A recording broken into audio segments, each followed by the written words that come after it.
प्रतिष्ठित आत्मा आपकी और अध्यात्म विज्ञान की नई खोज है, जो मैंने प्राय दर्शन काफी पढ़े हैं और दर्शन का प्रोफेसर विद्यार्थी कुछ भी कहिए हूं, तो उसमें प्रतिष्ठित आत्मा एक बिल्कुल नई खोज है। तो कृपया इस प्रतिष्ठित आत्मा को और गहराई से समझाइए कि किस तरीके से अज्ञा के साथ जुड़ के काम करती है, प्रज्ञा के साथ जुड़ के काम करती है और मैकेनिकल रूप के अंदर काम करती है, ताकि ये प्रतिष्ठित आत्मा कॉन्सेप्ट है, हम ये खुला करना चाहते हैं। क्योंकि बहुत आप खुद भी कह रहे हैं और मैं भी इस बात से सहमत हूं कि इसके बारे में लोग बहुत कम जानते हैं और इसकी व्याख्या आपको करनी चाहिए क्योंकि नई खोज है। तो प्रतिष्ठित आत्मा जो शब्द है उसका मतलब होता है प्रतिष्ठा करने वाला, प्रतिष्ठा करने वाला। जैसे जैसे राग की, द्वेष की, मालिकी भाव की, कर्ता भाव की जैसे जैसे प्रतिष्ठा करता रहेगा वैसे वैसे कर्म बनता रहेगा। प्रतिष्ठित आत्मा का मतलब होता है प्रतिष्ठा करने वाला। ये प्रतिष्ठा करने वाला जो प्रतिष्ठित आत्मा है वो हर व्यक्ति के अंदर दो होता है, एक चार्ज प्रतिष्ठित आत्मा, दूसरा डिस्चार्ज प्रतिष्ठित आत्मा। पिछले अवतार का चार्ज है वो ये अवतार में डिस्चार्ज के रूप में ऑटो मोड काम करेगा और बाहर के संजोग है वो कुदरत देंगे स्पीच और एक्शन के। और नया प्रतिष्ठित आत्मा है वो नया प्रोसेस करके नए वर्तमान ज्ञान दर्शन से वो और नई प्रतिष्ठा करेगा। तो साइकिल ऑफ रीबर्थ यानी कॉज एंड इफेक्ट चलता रहेगा। मगर जो प्रतिष्ठित आत्मा की जो इंपॉर्टेंट बात ये है कि प्रतिष्ठित आत्मा का उत्पत्ति क्यों हुआ, वाय। अगर आत्मा था, शरीर था, तो प्रतिष्ठित आत्मा की जरूरत क्या थी? तब कुदरत कहते हैं कि प्रतिष्ठित आत्मा तो तुम्हारा क्रिएशन ने क्यों किया क्या रहे। आपने निगोद से आके व्यवहार राशि में आए, एकेंद्रिय से लेके पंचेंद्रिय में आए, डेवलपमेंट तो हुआ। आपने खुद को नहीं जाना और कुदरत को भी नहीं जाना, नहीं माना। यही तो जो भी डेवलपमेंट हुआ इंद्रिय ज्ञान से वो किसका हुआ? अज्ञान का हुआ। इसके बाद मनुष्य भाव में आए, आपको बुद्धि मिली, 5 इंद्रिय प्लस बुद्धि मिली। उस समय भी परिपक्व क्या हुआ? अज्ञान। अज्ञान का मतलब होता है रिलेटिव सत्य, जो 5 इंद्रियों से और बुद्धि से अनुभव में आता है। तो वो अज्ञानी तो है। इनको शुभ कहो, अशुभ कहो, लाभ वाला कहो, नुकसान वाला कहो, धार्मिक कहो, सामाजिक कहो, मगर ये सब अज्ञान की ही ब्रांचेस है। अज्ञान क्यों कहा? क्योंकि वो न आत्मा की बात है, न आत्मा के गुणों की बात है और न आत्मा के स्वभाव की बात है। इसीलिए तो अज्ञान है। न वो आपका था, न आपका है और न आपका रहेगा, फिर भी आप मेरा मानते। इससे बड़ा अज्ञान कौन सा हो सकता है? तो कहने का मतलब यह है, अज्ञान शब्द जो है जैन परिभाषा के मुताबिक 4 शब्दों का बना हुआ है। जैन परिभाषा में 8 प्रकार के कर्मों का उल्लेख किया है।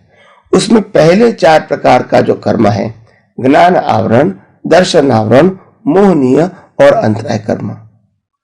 तो ये जो ज्ञान, दर्शन और मोहनीय कर्म 3 का कर्म है, उसका एक नाम है अज्ञान। और अज्ञान से आत्मा होते हुए, आत्मा शक्तिशाली होते हुए अनुभव में नहीं आता है, उसका नाम है अंतराय। तो 3 कर्मों, ज्ञान आवरण, दर्शन आवरण, मोहनीय कर्म, ये 3 कर्मों का एक नाम है अज्ञान। और वो अज्ञान एकेंद्रिय से लेकर पंचेंद्रिय में भी डेवलप होता है और मनुष्य में आके जब बुद्धि होती है तब भी अज्ञान ही डेवलप होता है। अज्ञान का मतलब सिंपल समझो, रिलेटिव सत्य को सनातन सत्य मानना, रिलेटिव सत्य को ही 100% सही मानना, यानी अल्टीमेट ट्रूथ मानना, बस ये अज्ञान है। हालांकि रिलेटिव सत्य है, उनका क्रिएटर, ऑपरेटर, डिस्ट्रॉयर तो कुदरत है। हम इसको गलत सही कैसे मान सकते हैं? हम इसको पसंदगी नापसंदगी कैसे मान सकते हैं? हम इसको मेरा तेरा कैसे मान सकते हैं? हम इसको चलाने वाला है, वो कैसे मान सकते हैं? मगर हम ऐसा करते हैं क्योंकि अज्ञान है। ज्ञान आवरण, दर्शन आवरण और मौनीय कर्म, ये तीन बातों को जब समझेंगे तो आपको मालूम होगा। जब ज्ञान आवरण की बात आती है तो ज्ञान आवरण का मतलब क्या है? खुद को ही नहीं जानना, खुद को ही नहीं अनुभव करना, ये ज्ञान आवरण है। क्यों है?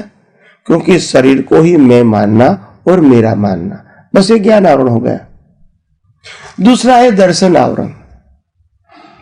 अगर ज्ञान आवरण चला गया समझ में कि भी मैं शरीर से मुक्त ऐसा, या तो मन वचन काया से मुक्त ऐसा शुद्धात्मा हूं,